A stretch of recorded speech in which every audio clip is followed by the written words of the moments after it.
o que eu sinto. Olá, pessoal. Djalma Neto aqui, professor de Ciência e Biologia. Para mais uma aula do nosso curso de Morfologia Vegetal. Hoje vamos fazer algumas atividades. Sonzinho do ar aqui, só para começar. Continuamos. Só atividades.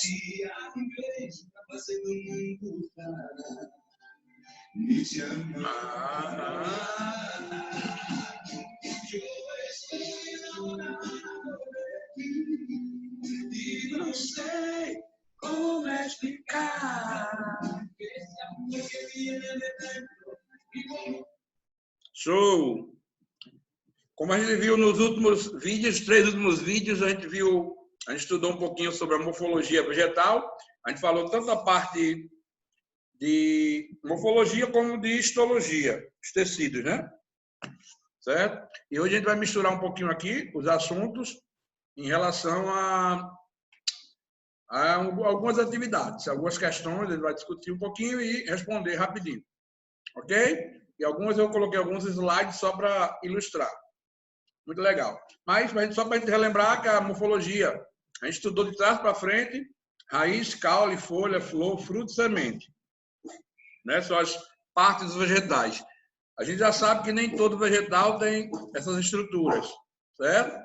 Já sabemos também que as algas não fazem mais parte dos vegetais e foram para outros reinos, né? Tem uma questão aí que a gente vai ver que coloca alga, mas a gente vai lembrar disso aí, ok? Nós temos também que lembrar que apesar das algas não serem mais plantas, porque elas não têm os tecidos que a gente tem, que as plantas têm, no caso, e a estrutura dela é diferente do resto dos vegetais. Aí, a partir das algas surgiram os vegetais, realmente, que são as briófitas. As briófitas, elas têm estruturas parecidas com raízes, chamadas de rizóides, estruturas parecidas com caule, chamadas de cauloides, e estruturas parecidas com folhas, chamadas de filóides. Mas não são ainda folha, raiz e caule precisamente, mas já é um resquício de evolução. Aí, a partir daí, as briófitas elas evoluíram e originaram as pteridófitas. As mais famosas pteridófitas são as samambaias, né? Ok? As samambaias já têm raiz, caule e folha, né? E, a partir daí, vieram as fanerógamas, que são mais evoluídas, que são os 2 grandes grupos, as gimnospermas e as angiospermas. Essa evolução chegou aí. As gimnospermas têm raiz, caule, folha e flor e semente, sem fruto. Acho que o nome é gimnosperma, semente nua. Então, não existe fruto nas gimnospermas, né? Aí o fruto surgiu aonde? Para criar um vegetal que ele é completo, com todas as estruturas vegetativas. As angiospermas. Esperma quer dizer semente, semente protegida, né? Então, a proteção da semente é o fruto. Então, o fruto ele surgiu só no grupo das angiospermas. Esse slide aí é um resuminho dos tecidos vegetais. Eu, particularmente, não gosto muito dos tecidos, não, mas de vez em quando a gente cobra, né? Nós temos os tecidos permanentes da planta, todos são permanentes aí.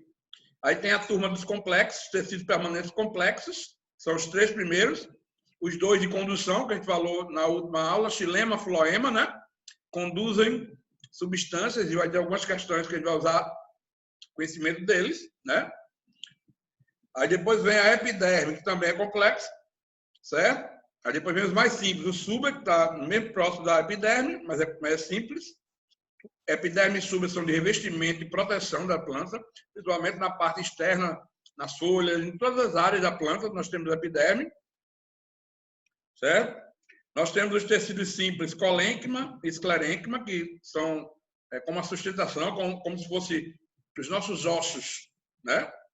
Sustentam a planta. Eles estão ali para fazer as vigas dentro da planta. E, por último, nós temos o parênquima, que é um tecido que preenche os espaços vazios. Lá na frente, a gente volta para esse slide aqui. Ok? Mais uma vez, é mais complexo. É uma classificação dos tecidos. né? Tem os tecidos embrionários ou meristemáticos, que vão dar origem a todos os outros tecidos, os meristemas primários, nós temos o meristema secundário, e nós temos os tecidos adultos e permanentes, que a gente acabou de falar, que a gente mostrou no slide anterior, certo? Alguns tecidos são vivos, por exemplo, a epiderme é viva, mas o suber, também, junto com ela, é morto, tecido morto. Colênquima é vivo, esclerênquima é morto. Xilema é morto, floema é vivo. Por aí vai.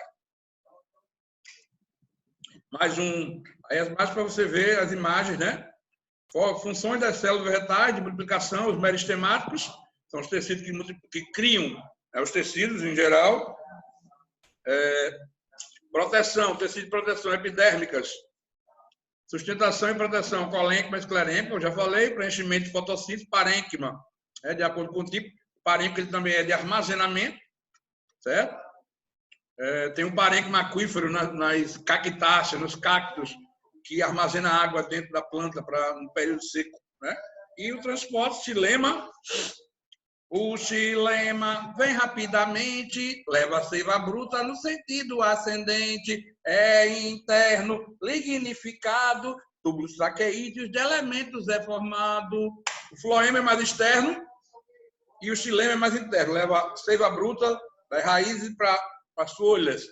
E o floema, ele é mais próximo à parede do vegetal, à casca de fora, então ele fica mais ali. Existe uma historinha que vai cair numa questão aí na frente, chamada de anel de Malpighi. Quando uma pessoa corta em volta do tronco de uma árvore, uma rodela todinha, e deixa exposto, sem nenhum lugar para passar nada. Então, a planta, com o tempo, morre. Por que ela morre? Exatamente porque ela não atinge xilema, ela atinge a casca, o periderme, e atinge o floema. A epiderme, o floema. Aí o floema, o floema não desce, não era ruim se subisse? Não. Os dois, se a gente perdesse xilema e floema, era pior. Mas, por exemplo, o xilema ele é interno. Então, quando a gente arranca esse nó de Malpighi, que a gente chama, o xilema mais interno não é atingido. Continua mandando água e sais, seiva bruta, para as folhas. Só que as folhas produzem o alimento, glicose, e manda de novo para baixo, para toda a planta inteira e para a raiz.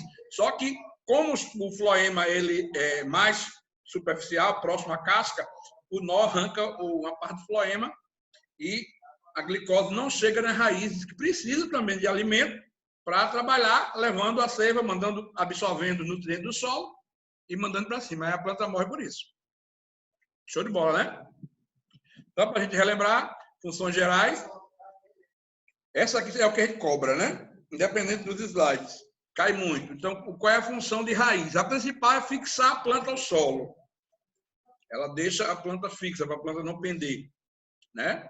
Prende a planta. Tem planta que você vai arrancar na beira da estrada, é horrível, é difícil de arrancar, por conta da raiz. Tem muita raiz, né? As gramíneas, por exemplo, que a raiz são em cabeleira, certo? Aí, lembrando da fixação da planta ao solo, eu vou falar de vegetação de encostas. Em morros, em dunas. Dunas são móveis, né? Porque o vento leva a areia de um lado para o outro.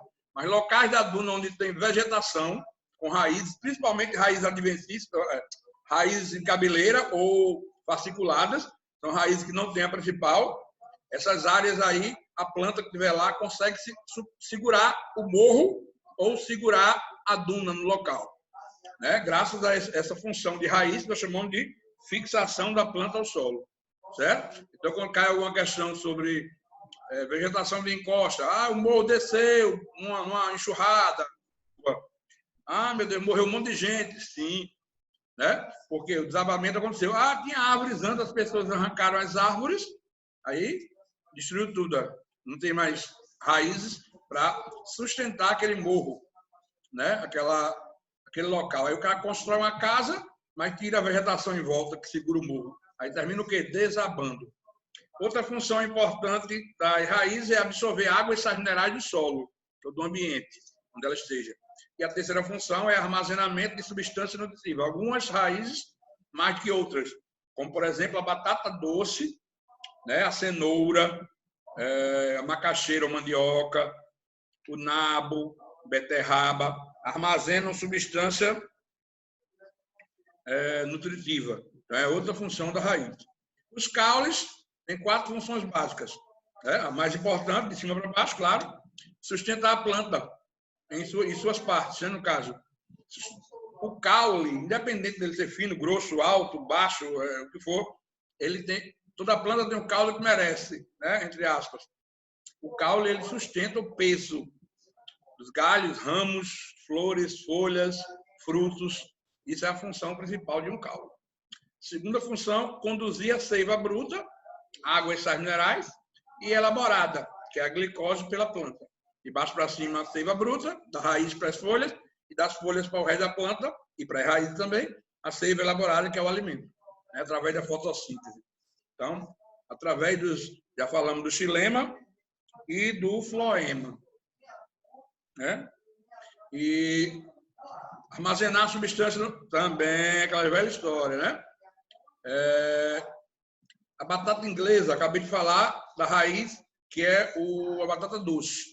Existe uma questão muito comum nas minhas provas que eu pergunto: diferencie morfologicamente batata doce e batata inglesa. A batata doce é uma raiz tuberosa, subterrânea. E a batata inglesa, ou batatinha, aquela que a gente frita, faz batata frita, ela é um caule subterrâneo do tipo tubérculo, certo? O inhame também. Ele é um caule que normalmente cresce debaixo do solo. E ele, se você pegar uma batatinha inglesa, você começa a olhar, tem uns olhinhos. Cada olhinho daquele é um nó.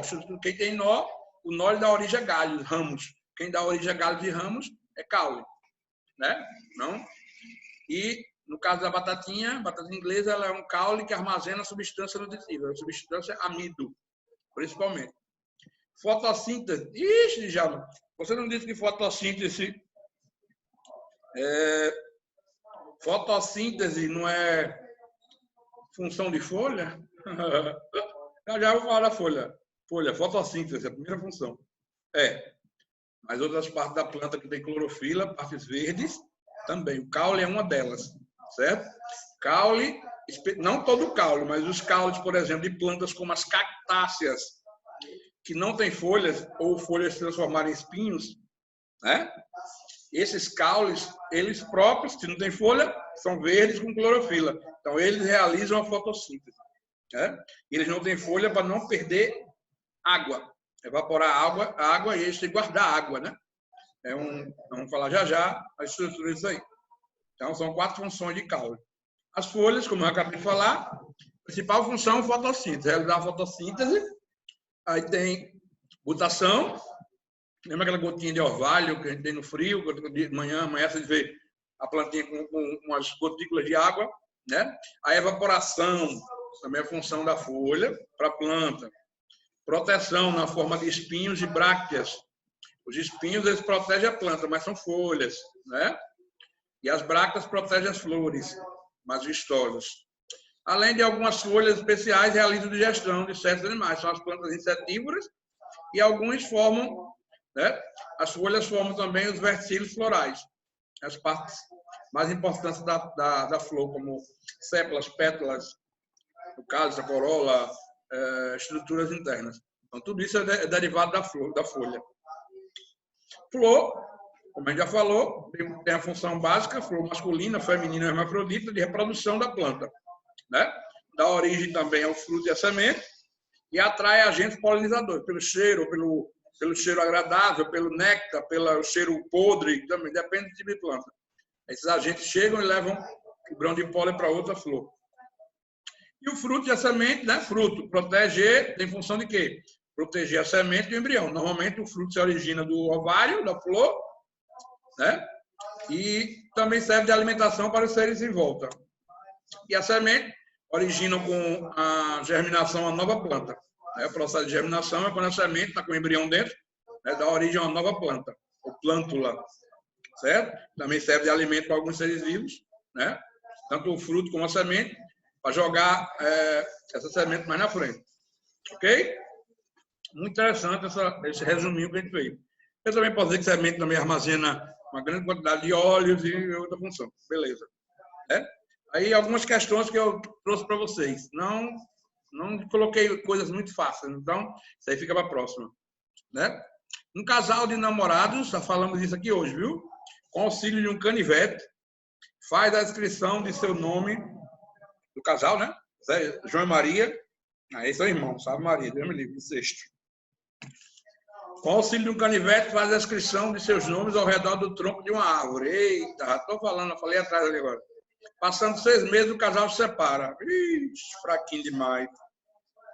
O rapaz vai até a árvore e retira o anel da casca, circundando o tronco na região que continha a inscrição. Eita, covarde, velho. Acabou com a própria árvore. É terrível. Após algum tempo, o casal se reconcilia e volta. Ah, é bom demais. Acabou, voltou. Acabou e volta à árvore para refazer a prova de amor. Mas, para sua surpresa, encontram na árvore, né, morta. Porque o anel da casca, o anel de casca que foi retirado continha o quê? Olha aí. Essa daí eu já expliquei para vocês, adiantado. O nome desse anel, quando a gente retira um anel em volta da planta, que pega toda a circunferência, a gente chama de anel de Malpighi, né? Ele arranca um pedaço da casca e um tecido de condução. Vamos lá. Além de periderme, o floema. Além de periderme, o xilema. Eu já disse que o xilema ele é interno, né? Lá no meio. Ele não é atingido pelo corte do anel de Malpighi. O floema é. Então, pode ser a letra A, a letra C, só o floema. Eu já disse que a casca tem um tecido. Então, tem que lembrar disso. O xilema e o floema, não. Então, por eliminação, o tecido que forma parte da casca é chamado de periderme. Vamos ver se é? Sim, tá aí, ó. O anel de Malpighi, o floema sai com a casca. Oh, que coisa horrível. Né?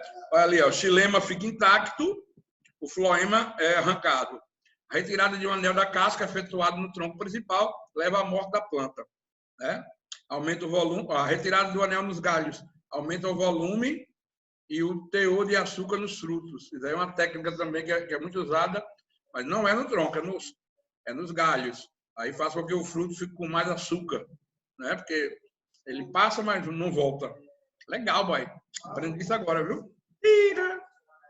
Aí, ó, aqui é uma micrografia de uma casca, de fora para dentro, a parte verde aqui em cima. A parte mais verde é o que? É o suber. Aí depois vem a camadinha aqui de mais amarelo-laranja, parece um milho, felogênio, e o feloderma que está aqui no meio, ó, que está mais embaixo. São 3 camadas que formam a periderme. Então, a periderme é a camada mais externa que nós temos. Então, resposta, além da periderme, o floema. O floema que transporta a seiva elaborada das folhas para a raiz de novo. Aí não passa no anel, a raiz não recebe mais nutriente e morre. Não absorve mais água, a planta morre. É uma reação em cadeia. Né? Gostaram? Legal, né? Saber disso? Eu também. Adorei. Por isso que eu coloquei essa questão. 2. Numa experiência realizada recentemente, mediu-se o número de certas estruturas encontradas nas folhas de 4 gêneros de plantas fósseis. A finalidade do experimento era medir a concentração de gás carbônico da atmosfera durante a época que as plantas estavam vivas. Pois se sabe que o número de tais estruturas é inversamente proporcional à concentração de CO2 na atmosfera. É inversamente proporcional ao quê? Se tem muito gás carbônico, tem menos estrutura. Ou contrário, se tiver muita estrutura, tem menos gás carbônico. Aí vai. Vamos ver. O nome dessas estruturas nós chamamos, elas estão na planta, principalmente nas folhas, chamada de estômatos. Né? Aqui é um desenho de um estômato, aqui é uma micrografia, como ele é, a aberturazinha. As células guardas são essas 2 células aqui.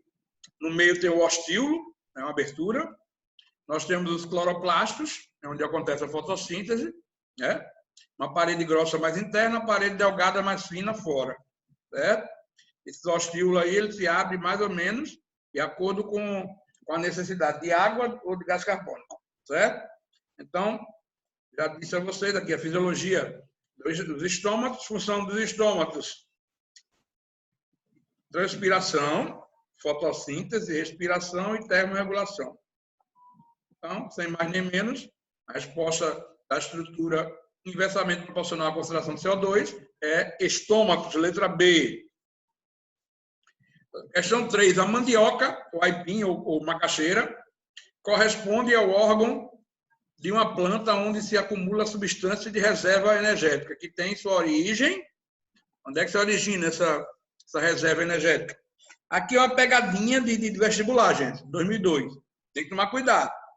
Muita gente vai marcar raízes. Por quê? Porque a mandioca é uma raiz subterrânea do tipo tuberosa, né? Assim como a cenoura, que eu já falei, como a batata doce, a beterraba. São raízes que armazenam substância nutritiva, principalmente amido. Mas a pergunta é capciosa, né? Ela não perguntou a mandioca o que era, ela perguntou de onde veio a substância nutritiva que ela armazena, né? Os carboidratos são produzidos através da fotossíntese, aonde, gente? Nas folhas.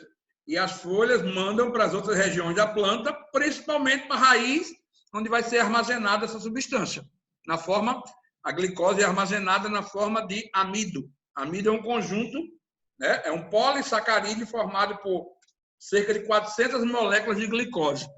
Então, se você não analisou direito e pegou e marcou imediatamente raízes, né? Você já errou.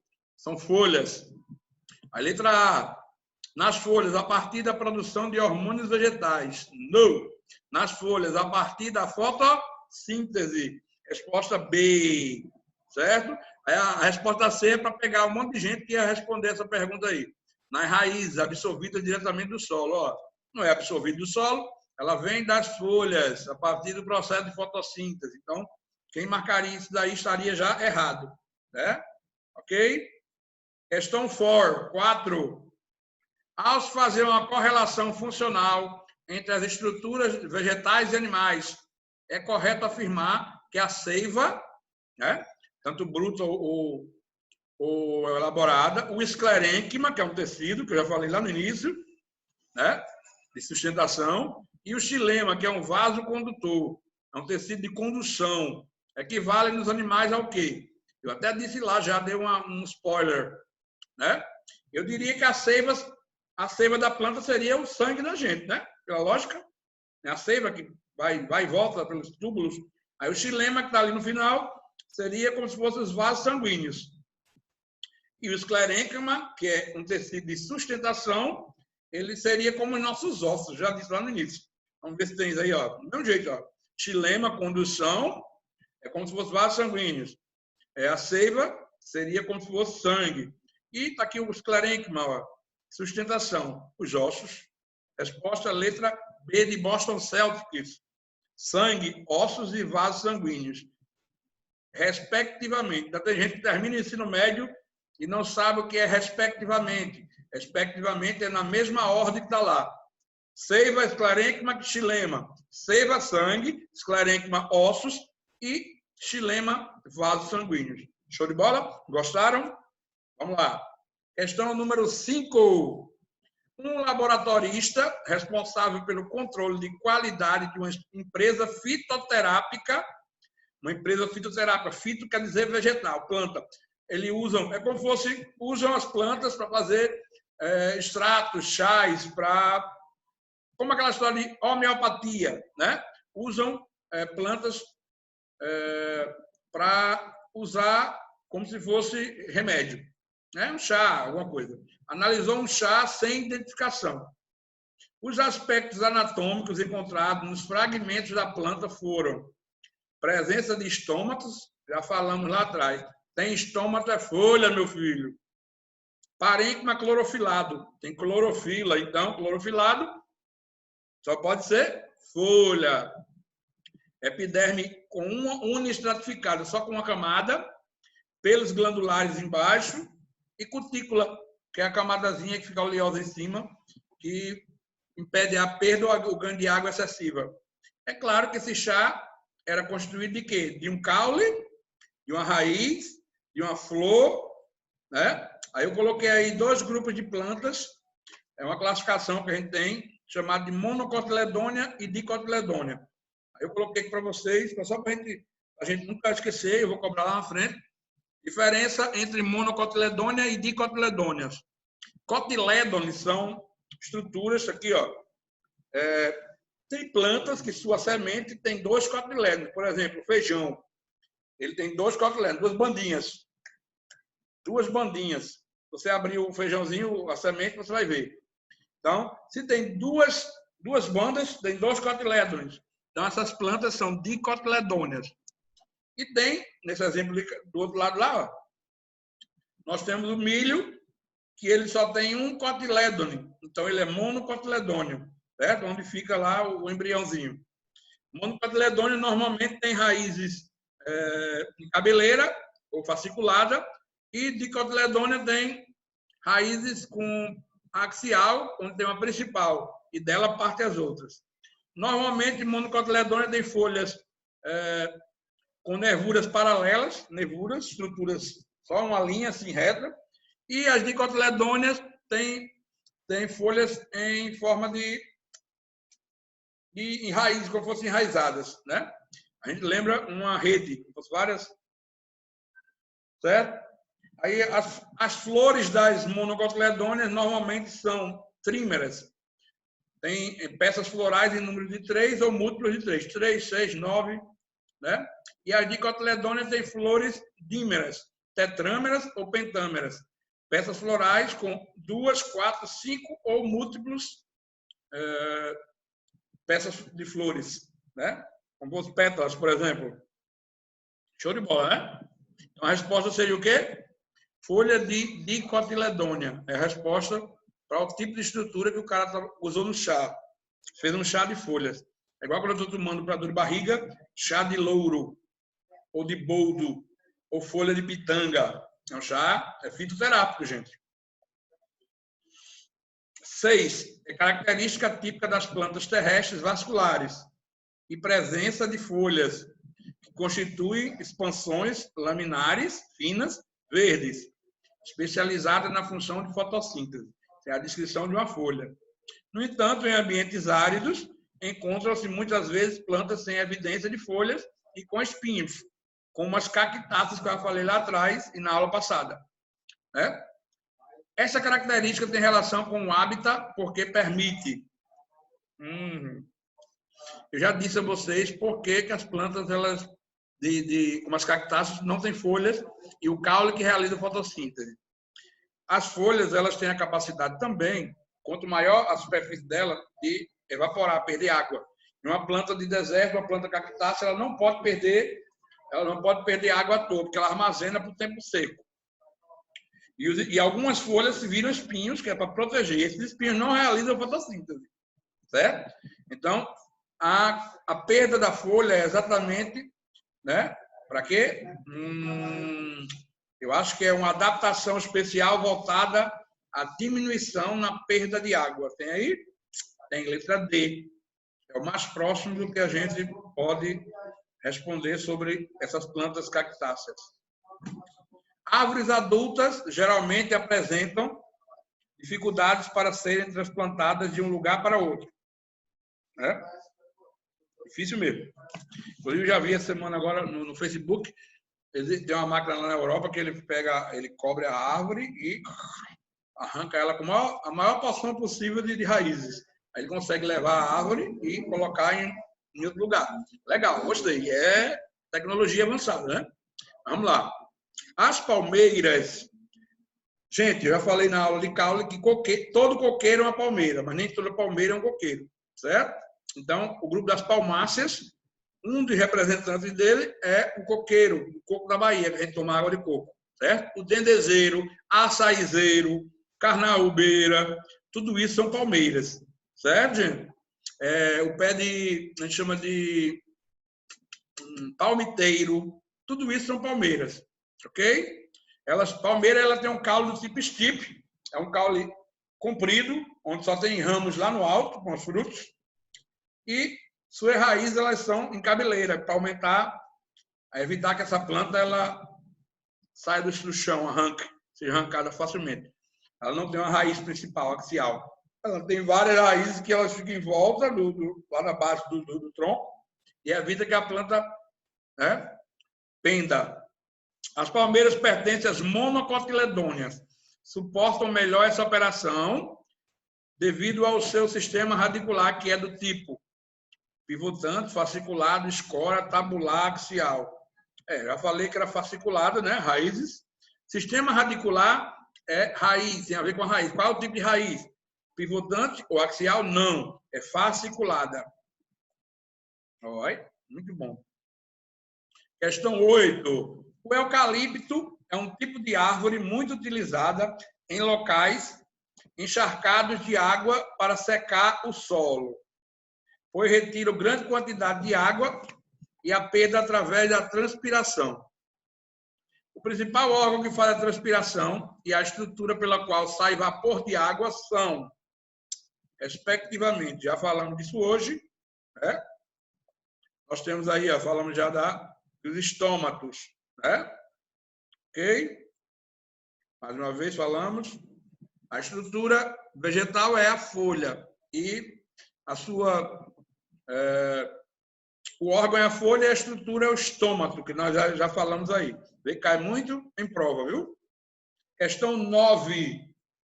Se as plantas angiospermas evoluíram a partir de gimnospermas ancestrais, apenas no início do período Cretáceo, há aproximadamente 144 milhões de anos, então os dinossauros do período Triássico e Jurássico não poderiam ter apresentado o hábito alimentar de que tipo? Eu disse a vocês que as gimnospermas, no início da aula de hoje, elas têm raiz, caule, folha, flor. Aí tem semente sem fruto. Né? A semente é nua, por isso que o nome é gimnosperma, semente nua. Então, quando as gimnospermas deram origem às angiospermas, o que é que surgiu? O fruto. Então, os dinossauros que não conviveram com as angiospermas, eles só não poderiam ser o quê? Frugívoros. Não poderiam se alimentar de frutos. Certo? Isso é uma pergunta capciosa. Se você não entender essa relação aí da angiosperma com o surgimento do fruto, então você iria perder a resposta. Frugívoro, letra A. Carnívoro é quem come carne, coprófago é quem come fezes, onívoro é quem come de tudo. E detritívoro é quem come qualquer coisa de detrito que está no chão, matéria orgânica. Resposta: frugívoro. Eles não poderiam se alimentar de frutos, então eles não poderiam ser frugívoros nessa época. A partir daí, surgiram outros dinossauros e outros animais que se alimentavam de frutos. Aí sim, quando as angiospermas dominaram o planeta. Questão 10.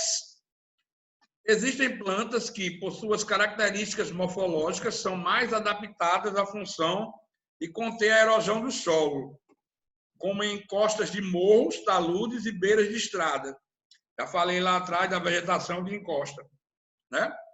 Entre as plantas indicadas,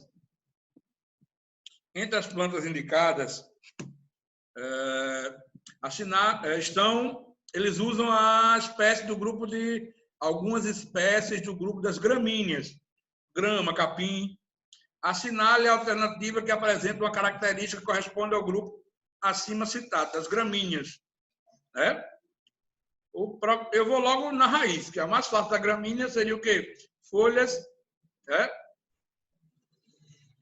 No caso, raízes, tem raízes, folhas sem bainha, semente com 2 cotilédones, flores pentâmeras, raízes fasciculadas, né? E folhas peninés, em forma de pena. Não. Folhas das gramíneas, normalmente, elas são pontudas, né? São em forma de espada. Certo? Então, com certeza, a gente vai trabalhar em relação ao texto, né? O que ela faz lá? Raízes fasciculadas, em cabeleira, aquela. Quem que nunca arrancou um pé de grama do chão e balançou assim para tirar a areia? Aí parecia os cabelos do bozo. É? Aí, ó. Gramíneas. Raízes que prendem o morro no local.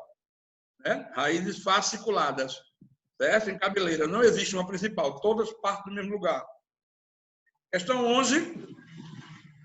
Um vegetal conhecido como cipó-chumbo tem aspecto filamentoso, fino, e produz flores e frutos.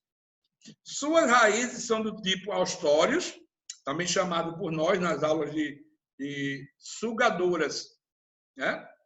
São raízes parasitas. E penetram até o floema da planta, sobre a qual vive. O cipó-chumbo é uma floema, primeiro vamos ver o que ela transporta, né? Existem dois tipos de plantas parasitas, são as parasitas de verdade, porque elas não, o cipó-chumbo, aí você viu, ele não tem folha, então não realiza fotossíntese, mas retira a seiva elaborada da planta que ela é parasita, né, sua hospedeira. Então ela vai lá no floema. O floema já é a seiva elaborada, glicose já, alimento. Então ela suga a seiva elaborada da sua hospedeira e usa para produzir suas flores, seus frutos e o resto do organismo dela. Ela não tem folhas. Aí tem uma outra planta que sempre cai junto com ela em outras atividades, chamada de erva de passarinho. A erva de passarinho ela é hemiparasita, ela não é totalmente parasita. Ela tem algumas folhas para realizar fotossíntese e outras ela perde a maioria. Então, ela complementa a fotossíntese dela, pegando que ela não tem capacidade de retirar água e sais minerais do solo. Então, ela faz o quê? Ela suga do xilema de uma planta a seiva bruta com água e sais, que ela vai usar na fotossíntese dela, de algumas folhas que ela tem. Ela não consegue captar água e sais minerais do ambiente, então ela suga de uma planta, certo? Aí o desenho, ó, são angiospermas, né? A gente chama as raízes dessas duas plantas, cipó-chumbo de erva de passarinho, de austórios, ou raízes sugadoras, né? São plantas parasitas. Olha aqui embaixo, ó, a erva de passarinho tem folhas, ela só não consegue pegar água e sais do ambiente, então ela vai lá e suga a seiva bruta de uma planta hospedeira. Aqui do lado, ó, nós temos o cipó-chumbo, que ele não tem folhas, mas tem flores, ó. Mas ele, para produzir suas flores e frutos, ele precisa de quê? Precisa sugar a seiva já pronta, elaborada de outra planta. Ok? Então, resposta lá embaixo, letra E. Eles são angiospermas, parasitas, tem fruto, né? Ele acabou de dizer aí que ele tem fruto. Se tem fruto, você elimina as alternativas que tem gimnosperma. Gimnosperma não tem frutos. Então, sobrou a letra A, a letra B e a letra E. Certo? Retira a seiva elaborada da outra planta. Se é floema, é a seiva elaborada. Ok? Letra E. Show de bola. Aí essa questão 12, ela é uma questão especial. Ela começa aqui, termina na alternativa dela ali, ó. Ela diz assim, relacione as duas colunas, os grupos de seres e as características na segunda coluna. Né? Aí, a coluna 1 tem algas, que não são mais plantas, fungos. Um dia já foi planta, mas não é planta também. Aí vem, a partir daí é planta, briófitas, pteridófitas, gimnospermas e angiospermas. Aí ele tem lá embaixo, coluna 2. Cada coluna, cada item desse tem uma representação acima. Então, vamos lá. Vamos começar por organismos vasculares sem flores e sementes. Que chique. Vamos lá. Número 4, pteridófitas. Organismos avasculares que não têm vasos condutores. Né? Briófitas são assim, viu, gente? 3, briófitas. As algas também não têm vasos condutores e as briófitas também. A partir das pteridófitas tem. Né? Samambaias, por exemplo. A gente vai para a eliminação aqui. Aí vem organismo que apresenta tubo polímico, vasos condutores e frutos. Frutos só surge nas angiospermas, número 6. Oh, coisa linda. Organismos autótrofos, unicelulares ou multicelulares, de cara algas, né? Sem tecidos ou órgãos diferenciados. 1. Olha, acertei. Organismos sem clorofila, importante na decomposição de animais e vegetais mortos. Só pode ser 2. Olha, fungos. Muito bem. E sobrou organismos que apresentam sementes expostas, nuas. Gimnosperma, semente nua. Número 5. Olha aí. Aí a alternativa correta seria qual, gente? 4, 3, 6, 1, 2, 5. Respectivamente nessa ordem. Tomem cuidado com questões assim, viu? Show? Gostaram? Estamos aqui. Essa atividade vai estar aberta às 7 horas da manhã. Para quem quiser começar a atividade, tem até meio-dia. Vocês vão fazer o quê? Só passar as questões e resumos para o caderno e mandar para mim a imagem no Classroom. Ok? Nada demais. Show de bola. Só passar a questão com a resposta. Antes de perguntar a mim, já estou dizendo, não é para copiar tudo que está aí. Não é só a respostinha lá que está lá com a letra, não. A questão e resposta. Eu vou cobrar lá na frente, num testezinho que a gente vai fazer. Ok? Semana que vem nós continuamos com aula de morfologia vegetal 5. Questões também, dúvidas. Vou pegar a parte de frutos, outras coisas mais que faltaram, ok? Show de bola? Show de bola! Um beijo e até a próxima. Professor Djalma Neto com vocês.